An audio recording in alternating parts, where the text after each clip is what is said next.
Very respected and loving Professor Dr. Matthew Koshi, the Director of the Theological Department of the Church of South India. And I'm very thankful at the outset for kindly inviting me to be part of this program. And he has invited me very kindly to many eco programs of the Synod.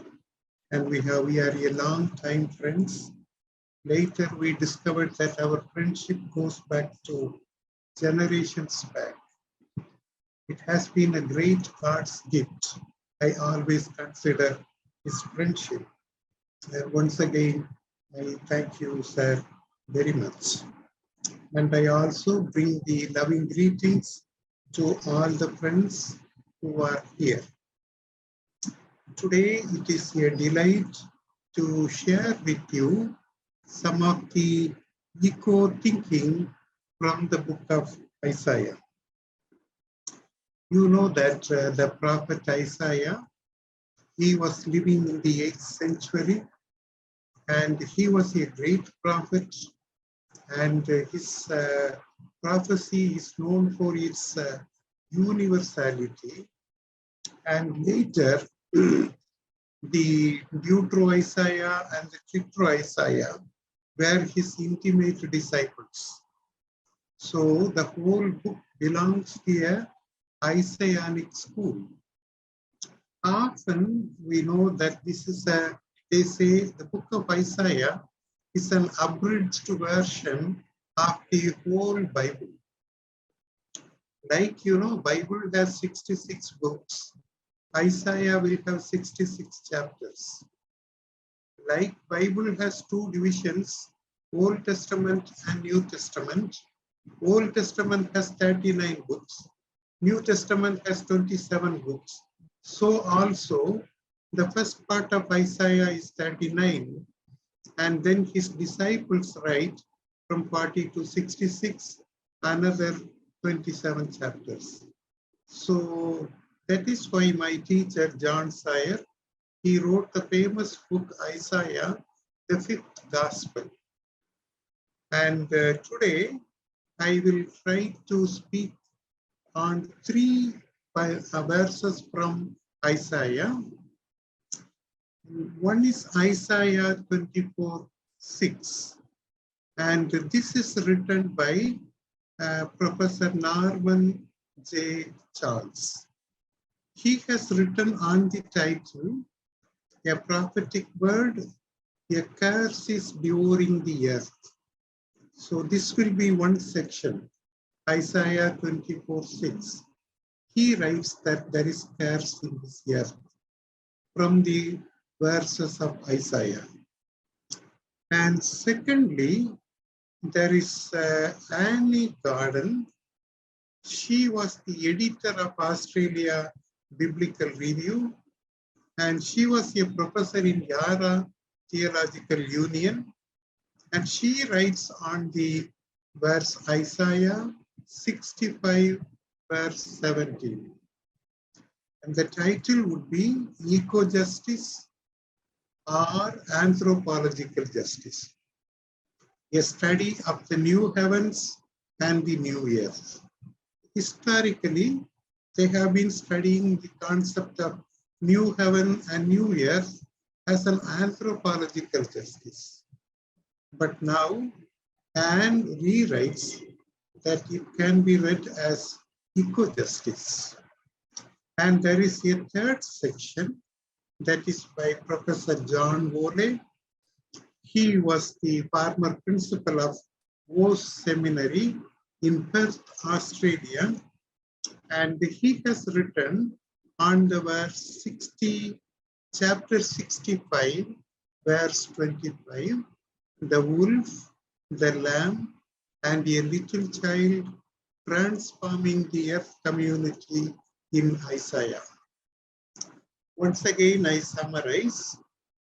There is a study on the verse Isaiah 24:6. There, Professor Norman Charlie discusses about the curse on the earth. And then there is another section, Annie Gardner, and she is a famous professor in intertestamental studies, and she has written a good commentary in the book of Daniel, and she writes about Isaiah 65:70. And John Woolley, he writes about Isaiah 65:25. Hereafter, I will not mention the authors for the flow of thoughts, but I just recognize these authors and how brilliant their contributions are. I very much appreciated Professor Matthew Kushi for bringing this secular college method of study for theology. I was often wondering in the beginning when he would ask us to teach from a textbook. As professors of theological colleges, it was a new method for us. You know that we do not teach from textbook, but we gather insights from various readers and then we lecture. But later I came to realize that this is the method usually followed in secular institutions. And this is a brilliant method. And now I begin to enjoy teaching from a textbook. So these materials from the textbook, I will be teaching for you today. But just when it goes like a flow, and I need not mention where it comes from, but you can recognize later where I have taken these things. So with this introduction, I would like to begin.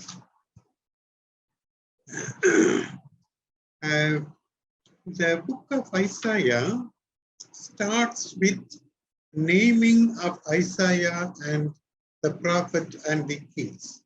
You know, the first verse in the book of Isaiah, it will mention about the prophet Isaiah, and then it will also mention the kings he served, or the kings who were ruling during his prophetic period.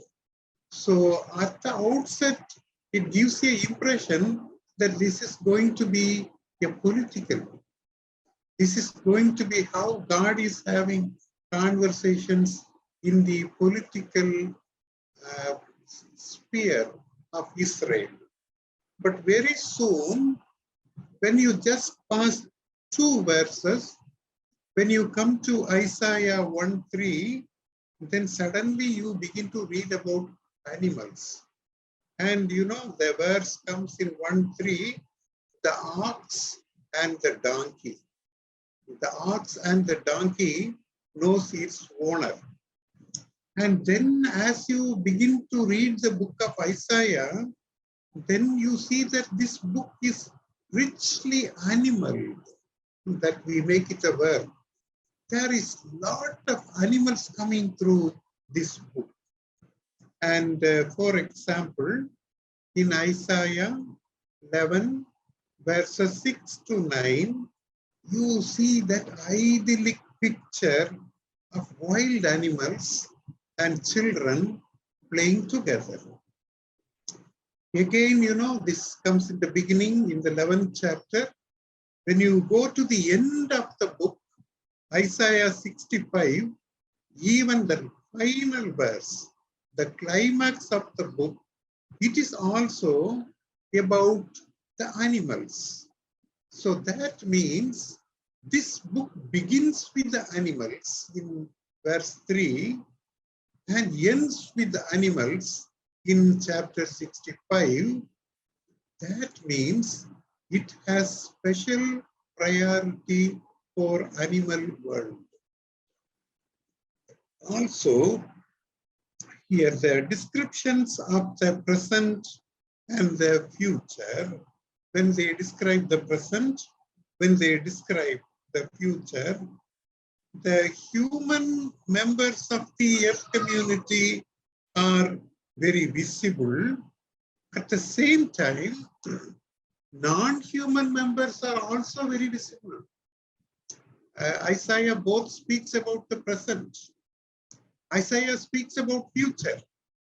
And plenty he speaks about human beings. That is common. But more interesting, he also speaks about animals. But I also want to ask you to raise a question. Okay, animals are mentioned, but how are they involved? What is the place of animals in the Isaianic book? That we have to see. And before we go, I ask you just to raise your thoughts and bring you to involve in this textual study. Many of you may be pastors, and many of you teachers who teach Bible to the children in your school, or you are involved in various other ways in the church as youth leader, Sunday school teachers, lay preachers, whatever. But I would ask you one question. How much animals and birds, non-living human beings, come in your exposition of scripture? How frequently animals and birds come? If it is coming, then your mind is fertile with echo concepts. If only human dominate in your hermeneutics, if there is not much occurrence of non-human, natural, living and non-living beings, then we have to train our minds that we have to be ecologically balanced. We do justice ecologically. We are preaching about God's creation, and they form a major part of God's creation. How can our preaching remain if there is a small space left for them? And now, I would like to show you how Isaiah was brilliant in bringing nature and animals and birds into his prophetical thinking. For example, you will see that there is a great variety of animals coming in the book of Isaiah. Plenty of animals. For example, wild animals. You will see that wild goat, hyena, jackal, lion, leopard, wolf, bear, hedgehog, mole, perhaps ostrich. All these creatures come into his preaching. And then about the flying creatures, he will speak about bat, bee, fly, eagle, owl, pelican, raven, locust, crane, dove, swallow, moth. Can you believe it? How freely he uses these birds of the sky in his prophecy. And then he uses so many reptiles. For example, you will read about adder, asp, viper, fiery serpent, and caterpillars, grasshoppers, worms, mice, spiders. Can't believe. Unimaginable. And we don't know how all these living beings come into his prophetic oracles. So this shows you the width of his eco mind. He was not confined to human beings. He was not an anthropocentric theologian. In a way, he was a very eco-theologian. That is what we have to acknowledge at the outset. Can you believe there are 160 references to animals in Isaiah? Unbelievable. There are 160 references. And also,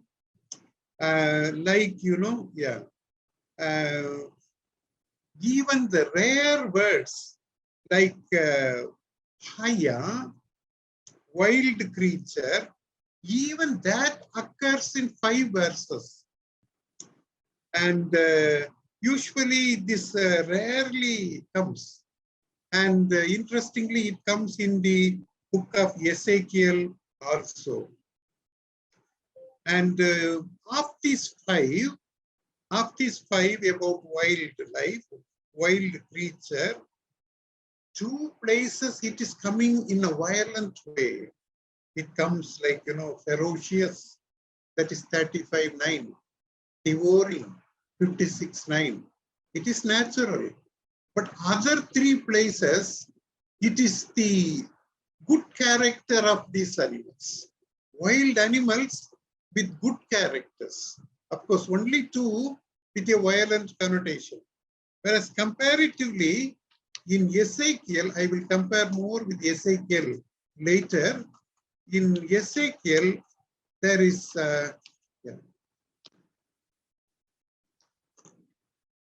Ezekiel, most of the occurrences about animals are negative.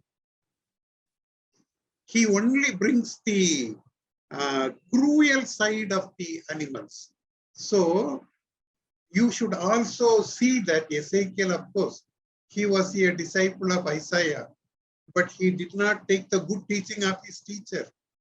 His teacher was excellent. His teacher was very kind, very compassionate with the animal kingdom. Whereas Ezekiel had a crude mind for the animal kingdom. He was very human-centered. So usually students must go beyond the teachers. But sometimes some students will go behind the teacher. That is also possible. So Ezekiel was not going very forward as far as the animal kingdom is concerned. In all of the Hebrew scriptures, all the 66 books, Isaiah has the greatest diversity for animal names, except that passage in Leviticus where the diet is prescribed, kosher is described for the people of Israel. Of course, in Leviticus, more animals are coming. Second to Leviticus, it is Isaiah who uses more of the animals. The first reference, it is chapter 1, verse 3. It says, ox and donkey. And that comes as a role model for human beings. Can you believe? The prophet says, the ox and the donkey knows the owner, but Israel does not know their God. Usually it should be the other way around. Oh, human beings are good. Animals are not good. But Isaiah begins his prophecy, begins his preaching by saying, even the ox and the donkey knows their master, their grip. But, the Israel does not know their God. You will well remember this verse is employed for the nativity scene. And only on the basis of this verse, scholars say that Matthew tried to say that Jesus was laid in the manger. And there this verse is coming. So this prophecy of Isaiah came to be seen as relevant in the birth of Jesus Christ, where there is importance for ox and donkey. Also, we see that,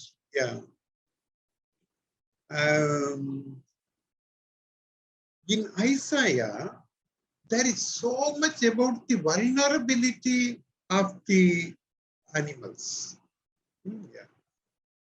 This is the beauty of Isaiah. Once again, I want to say, Isaiah tries to bring out how the animals are suffering, the pain of the animals. He's not speaking like, oh, this animal is bad. He's not speaking like that. Let me tell you, the frightened human beings are seen as a hunted gazelle. That is Isaiah 13, verse 14. The human beings look like a hunted gazelle. What a beautiful expression. Yeah, a gazelle, but it is being hunted. It is being victimized. It is a victim of violence.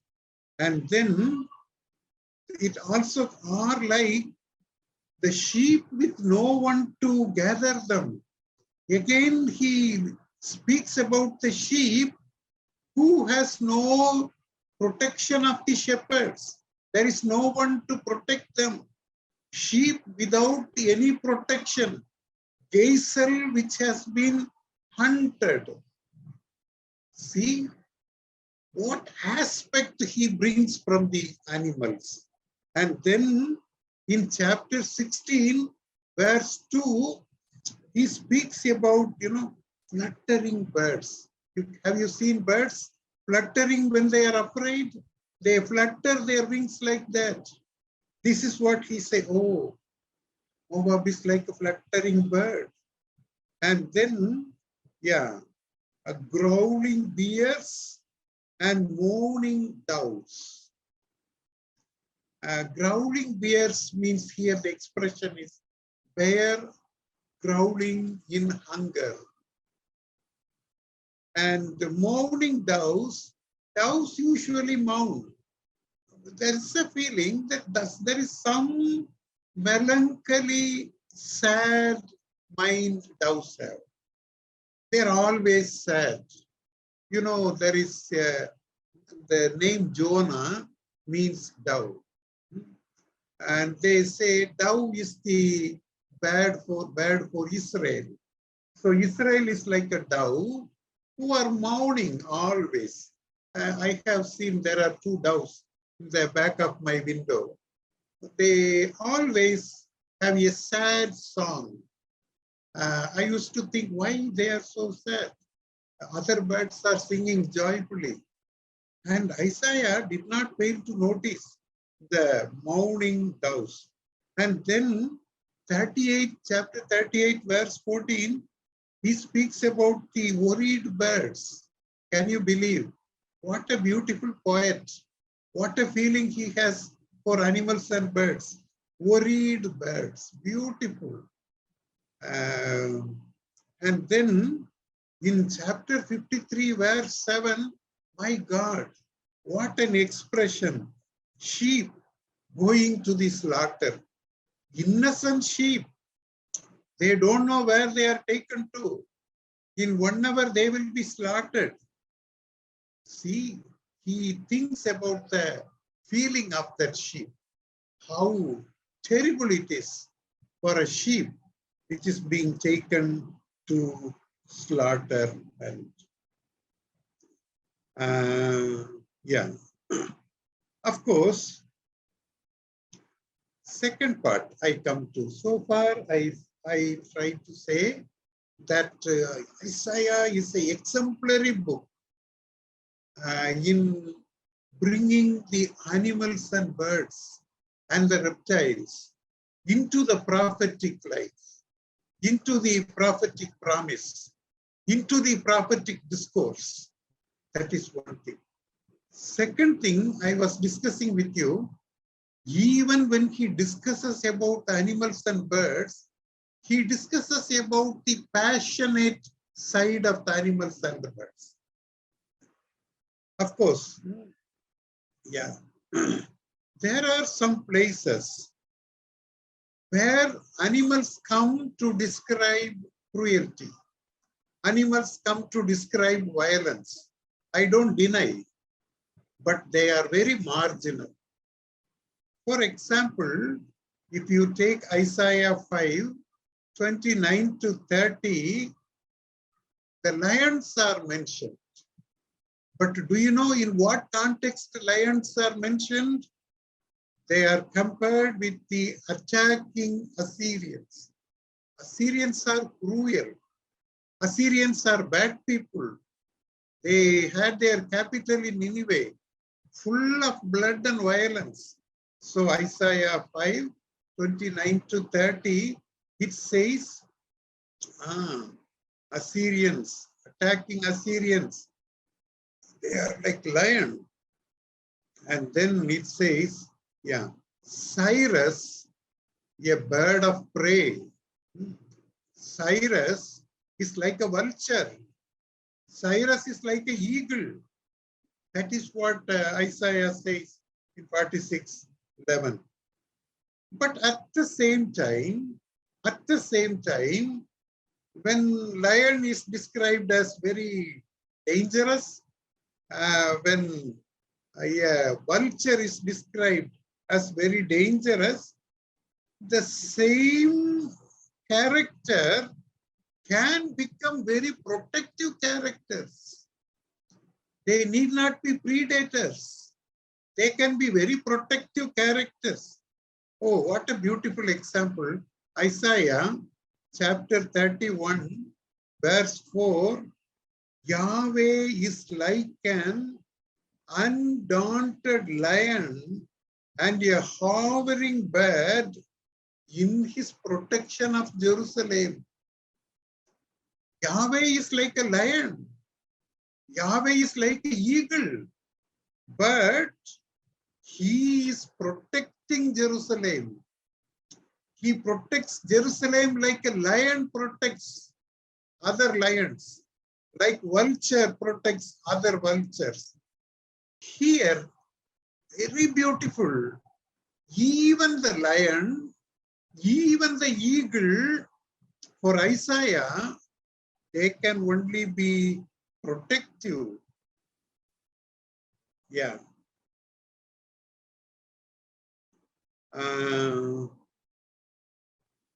Now I try to say that if you read Ezekiel 22:27, Ezekiel 34:25, the wild animals are coming in Ezekiel, but they are full of violence. And then if you read Ezekiel 34:17-21, the wild animals are coming, but they are selfish. And then it says they are fat by consuming other living things. Fat sheep and goats, they are not very polite. And even you see, if you read Ezekiel 23:20, the relationship of Israel with other nations, the relationship of Israel with other gods is compared to the uncontrollable sexual behavior of donkeys and stallions. See what a bad example Ezekiel makes of animals. He say, oh, donkeys and stallions have uncontrollable sexual temper. Israel can become like donkeys and stallions in their sexual activities for their relationship to other gods and other religions. So if you compare Ezekiel and Isaiah, Isaiah takes the vulnerable side of the animals, whereas Ezekiel takes the violent side of the animals. Ideologically, this shows where you stand, whether you are in sympathy with the animals or you are hostile to the animal kingdom. So the varieties of animals, the richness of the vocabulary is scattered throughout the book of Isaiah. Now I come to the next part. I think so far I make it clear. Can I just ask one of you, does it make sense? Are you following? Yeah, I saw Amos. Yes, one of the Ruben Aya is here. I saw Reverend Ashirvadam Aya is here. Is it okay? Just show your hand. Yeah, that is fine. Thank you. Yeah. Yeah. In the visions of the future, next part, there are plenty of visions about future in Isaiah. Wild animals, they are coming. And one verse, I take it for a example, 43, Isaiah 43, verse 20. Isaiah 43, verse 20. There it comes, wild animals honor Yahweh. Yeah, this is a beautiful expression. Wild animals honor Adonai, Yahweh. Then you have to understand this verse. So if you want to understand this verse, you have to go little back and little forward. You have to see the context. Then only you can properly understand this phrase. In 41, 18 to 20, just before this, there is an expression, Yahweh's gift of water, it flows from the heights to the valleys, and it serves the needs of the poor. See, it speaks about a river, and the river is God's gift, and it is flowing from the hill to the valley. And that river, it satisfies the thirst of so many poor people. And in that, you see, the people praise God. So that is a kind of thanksgiving out of being benefited. Out of being benefited.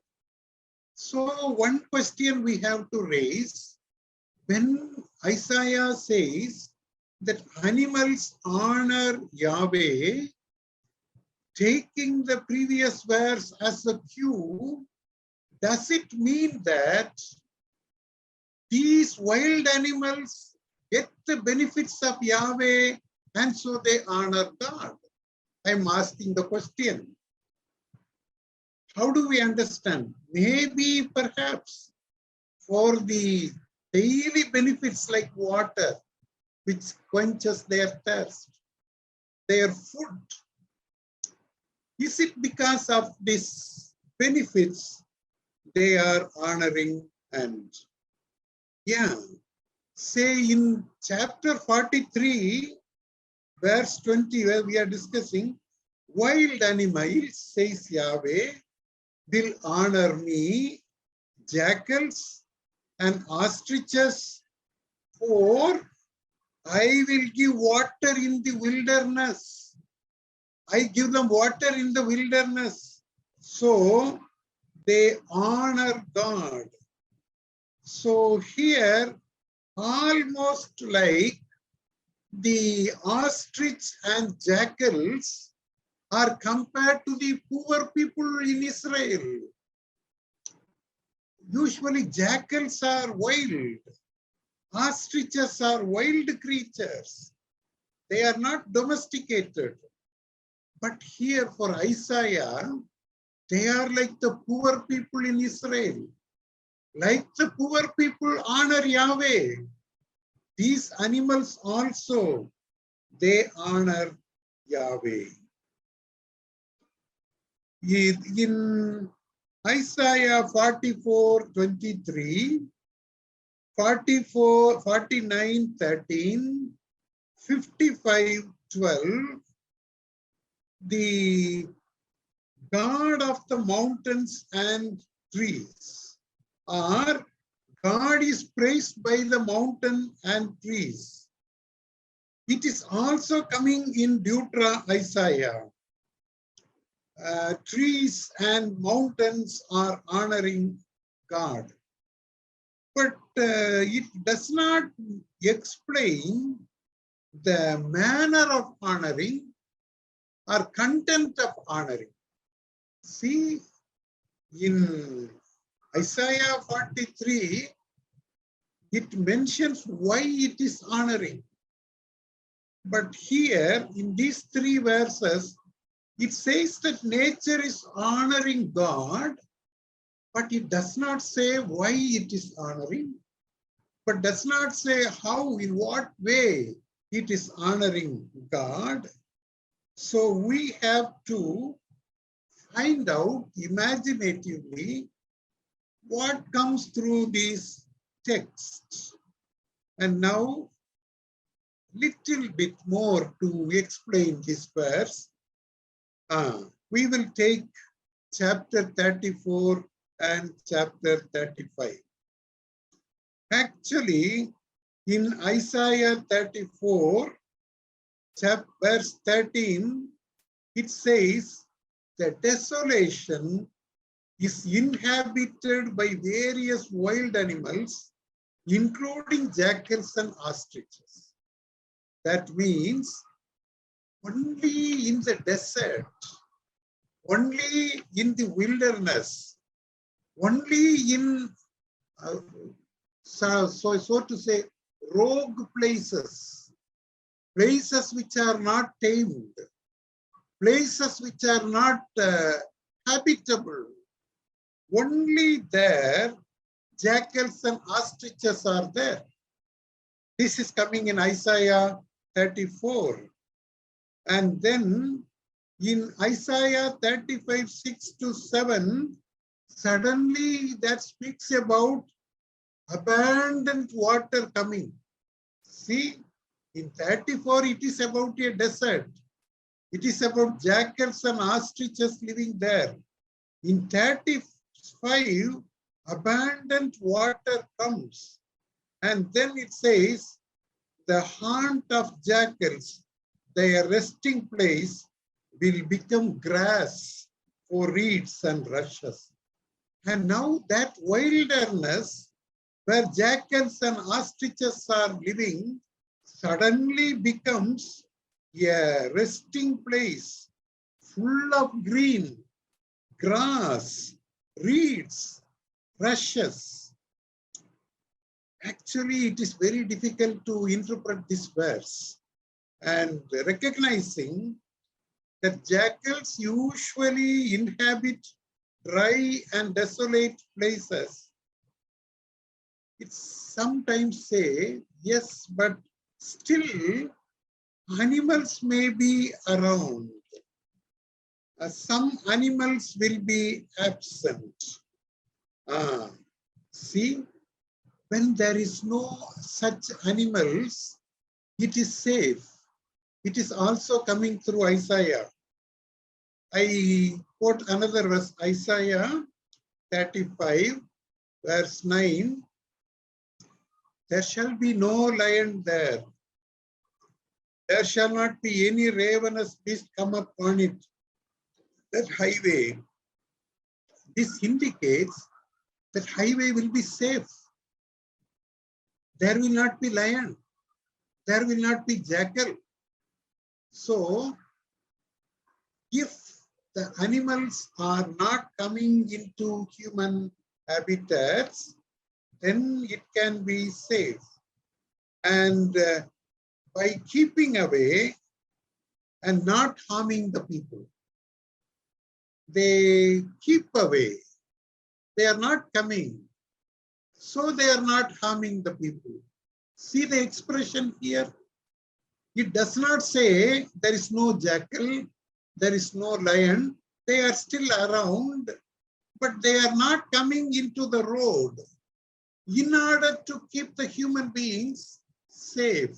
Otherwise, human beings will be afraid of them. That means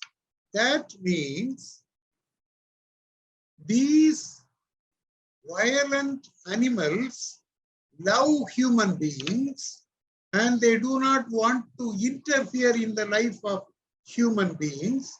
Even that, the prophet takes it like a positivity of these animals. How nice, you see, and beautiful. First, he say, maybe out of benefit.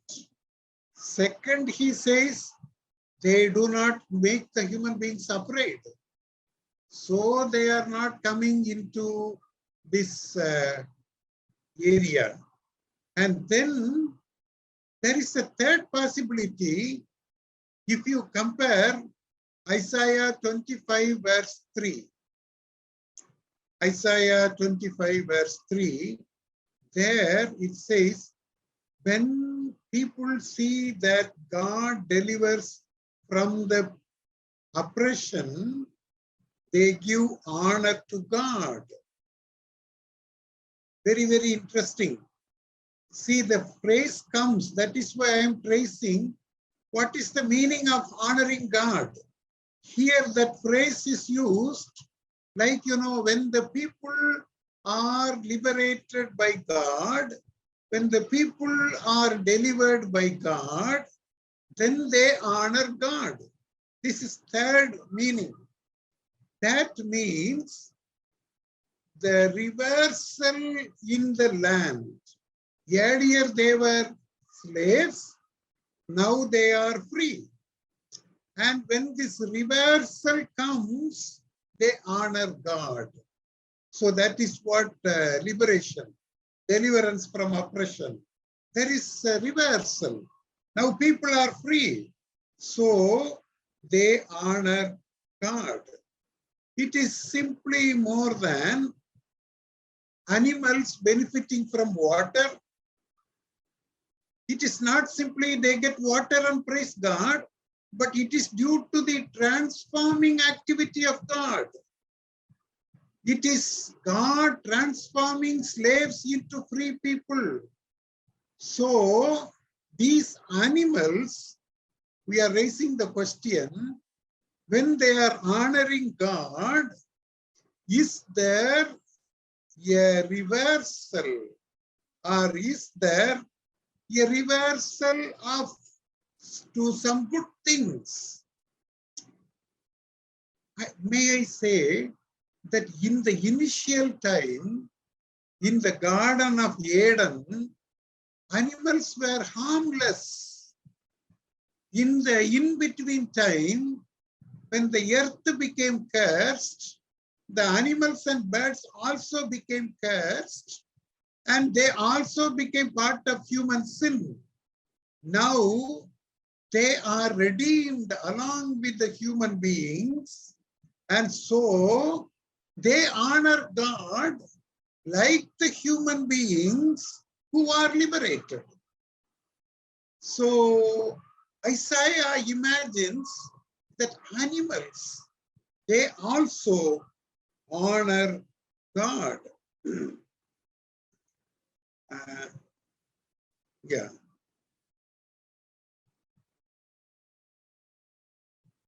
In Isaiah 43, verse 20, it's an amazing breaking through of animals' voice in celebration.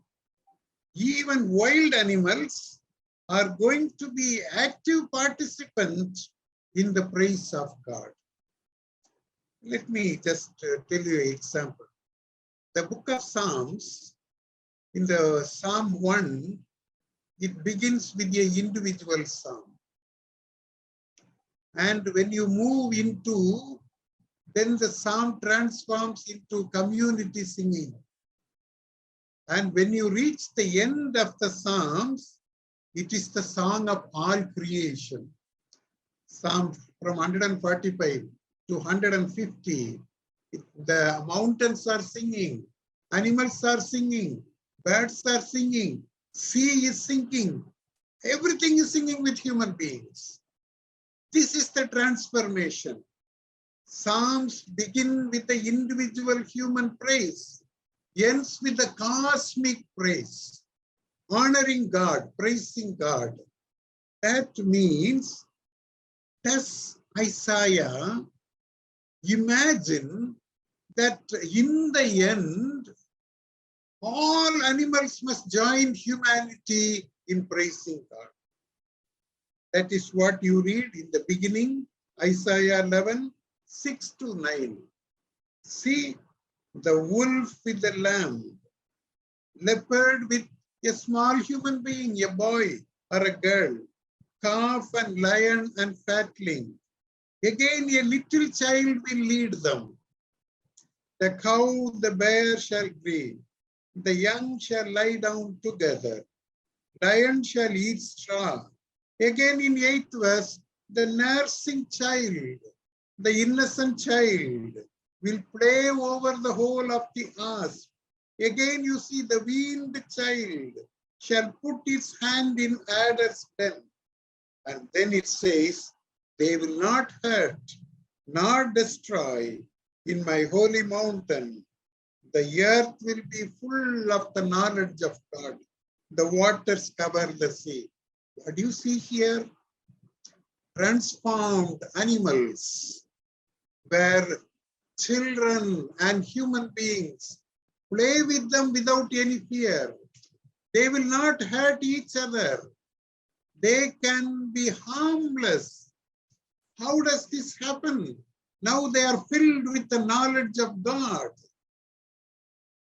Earlier we were filled with the knowledge that comes from the tree of the fruit of the good and evil.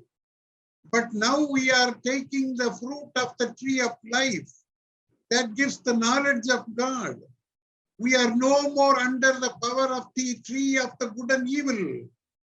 That means when we become different, animals and birds will also become different like Eden. Nature, earth and trees and plants will also become different. This is how Prophet Isaiah imagines. And again, the same thing comes when he wants to end his book in chapter 65, verse 25. This is the gist of the book of Isaiah. There must be a reconciliation between God, human beings, and animals. Isaiah does not speak about the salvation of human beings minus animals. It is the redemption of the whole creation. Can you pass without admiring this Isaiah? How there are 160 references to animals in his gospel-like book, Isaiah.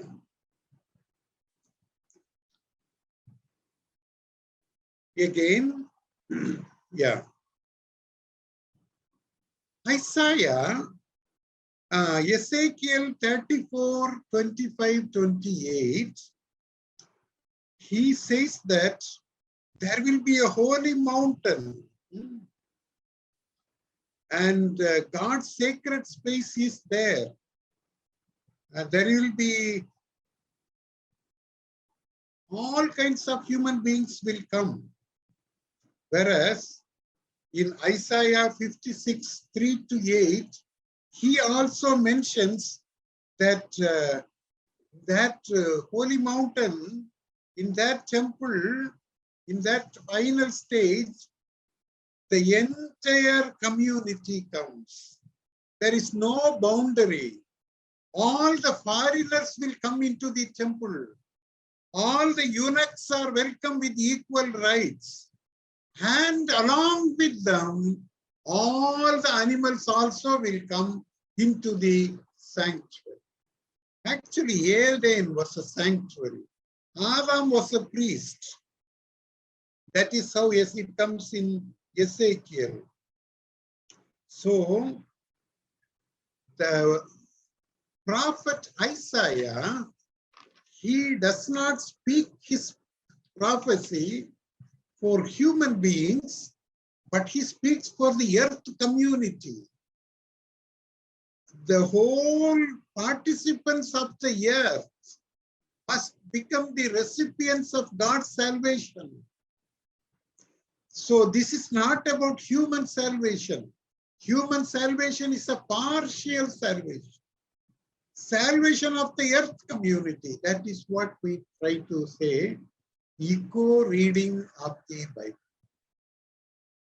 Reading the Bible from the view of the perspectives of the earth, from the perspectives of the nature.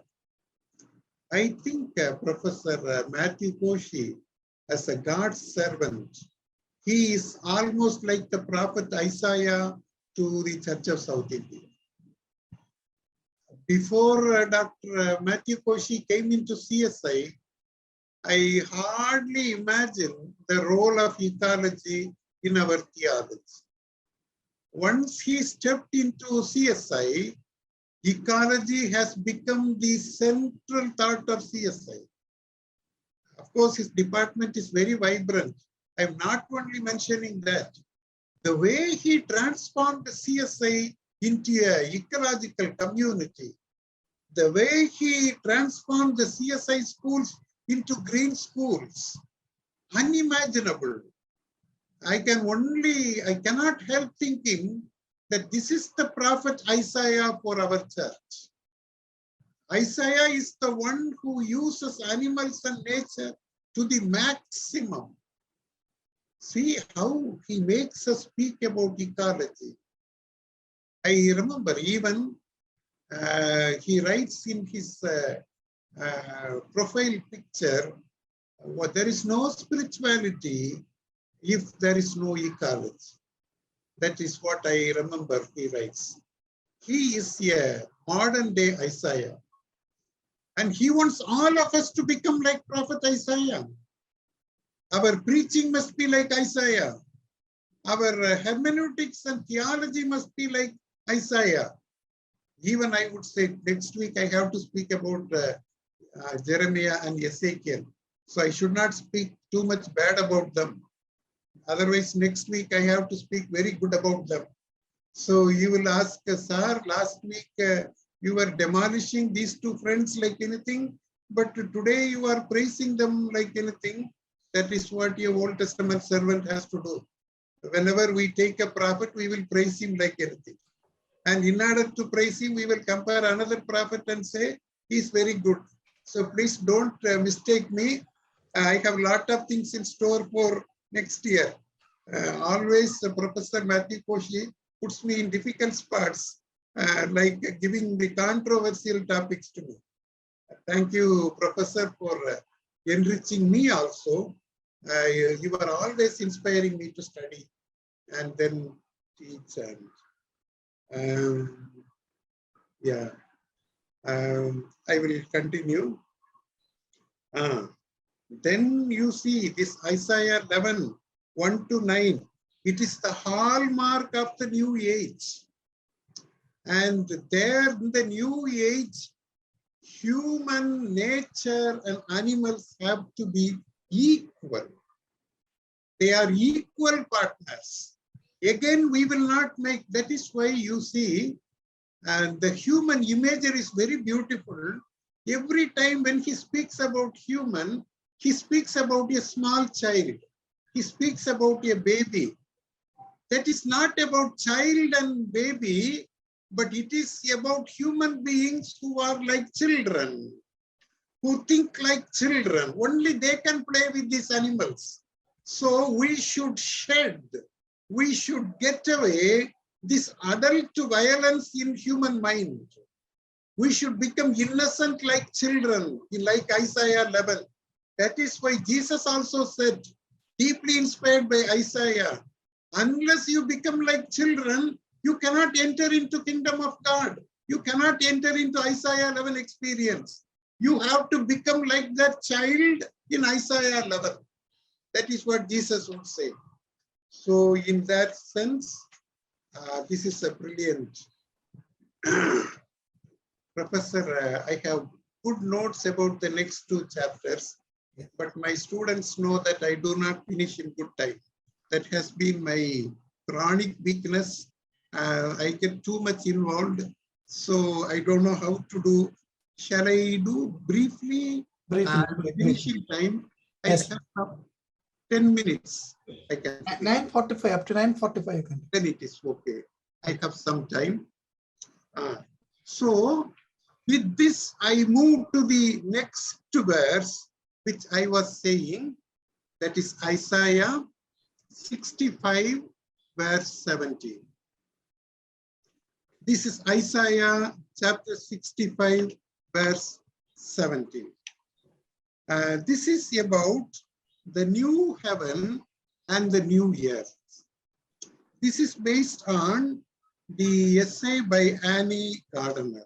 She writes a brilliant essay. So I will briefly bring out the thoughts in this. Isaiah 65, verse 17, it asserts that God will create a new heaven and new earth. Now we have to apply the eco principles, the principles of the eco reading of the Bible. First one principle, the principle of the intrinsic worth, like, every organism has its worth in God's creation. Suppose when God says, new heaven, new earth, does it say those living beings in the present earth, present heaven is not valuable, is not worthy? So that is why he's going to remove all these things and he's going to create a new set of heaven and earth with this host of living things. So we have to critically ask a question with the principle of our interpretation.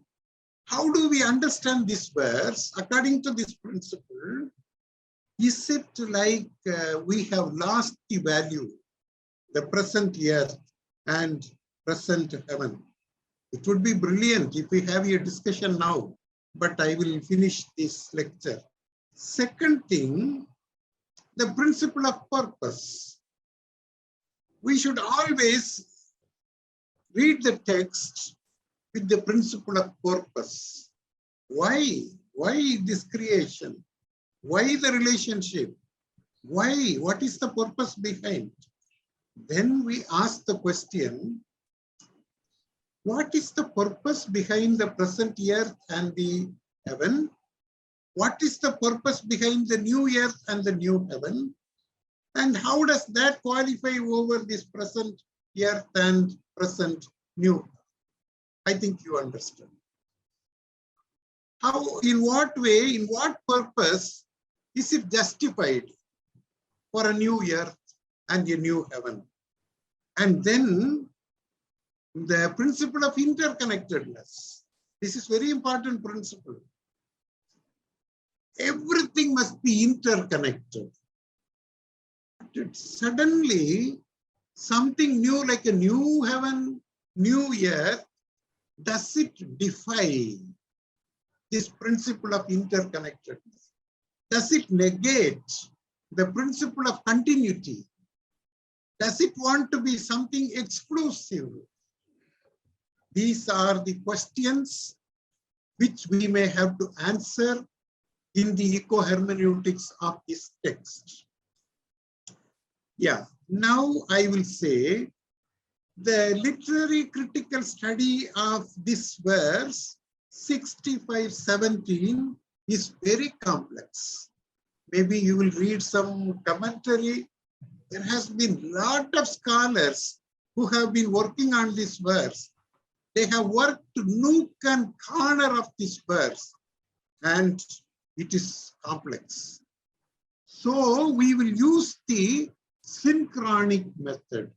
Diachronic method is the one which uses critical apparatus. Synchronic is the one which uses contextual study. Again, I must explain that does not mean that synchronic studies neglect diachronic studies. In fact, synchronic study is the post-critical study. After we study the biblical verse critically with historical criticism, then we can move on to synchronic. This is not like an excuse for escaping that. So now you have to connect this verse 65:17 with other passages, then only you will understand the meaning of this. Yeah. One by one, I would say, this chapter 56 is closely connected with so many passages in the Bible. Particularly, Isaiah 56 is very much connected with first Isaiah. Vocabulary, thoughts. You all know Isaiah 56 is third Isaiah.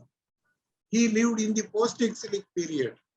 First Isaiah lived in the 800 BC, 8th century BC. And both are very, very closely connected.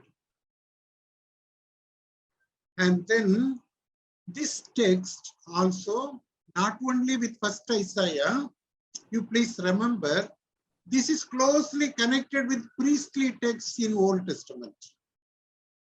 The texts that belong to P. Writer. You know that P. Writer lived in the exilic period. And Trito Isaiah lives in the exilic and post-exilic period. And whatever the priestly writer wrote, this writer knew. He had that book. So when the priestly writer wrote the creation story, this writer is reading that story. And when the priestly writer is writing the flood story, where God can destroy the creation, this Isaiah is reading that flood story where creation can be destroyed. And now he writes a new story, new heaven and a new earth. So you have to connect his text with the priestly writer in Genesis. And again, yeah, there are two interpretations.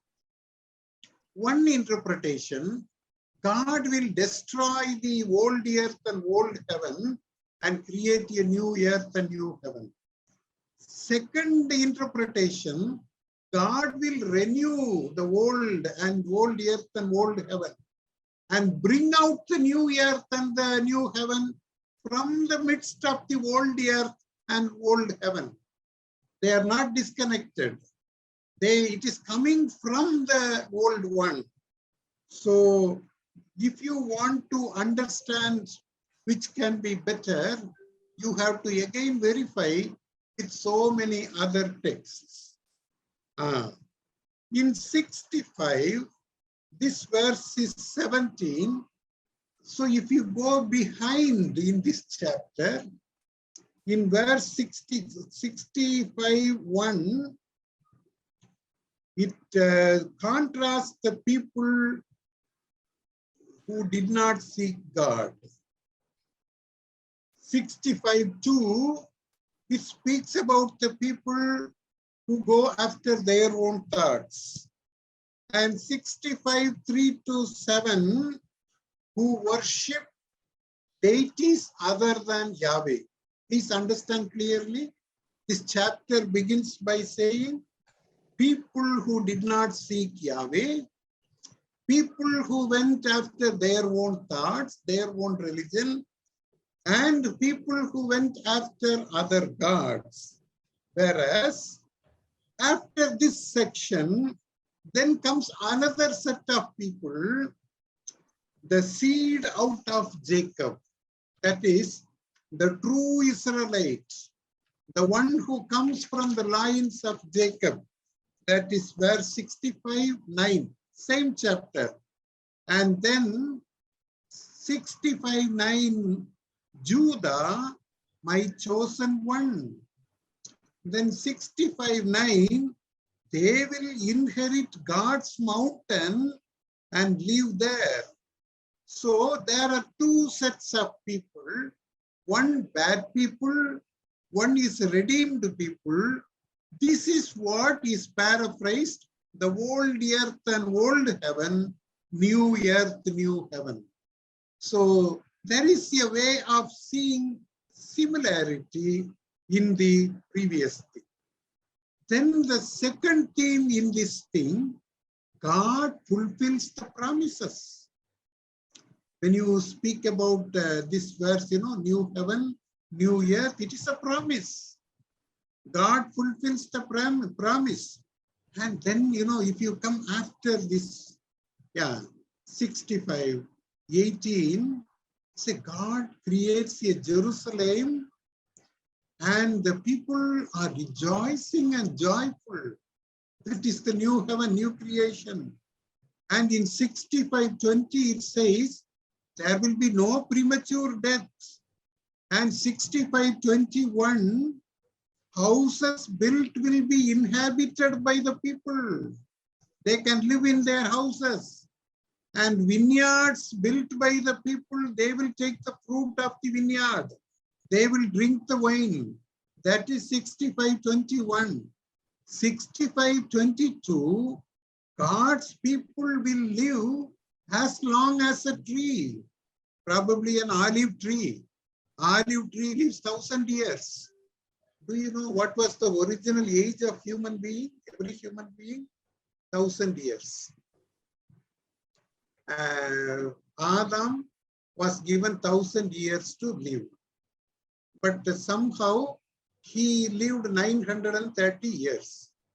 70 years he lost. And perhaps there is a small story. I cannot do away without any story.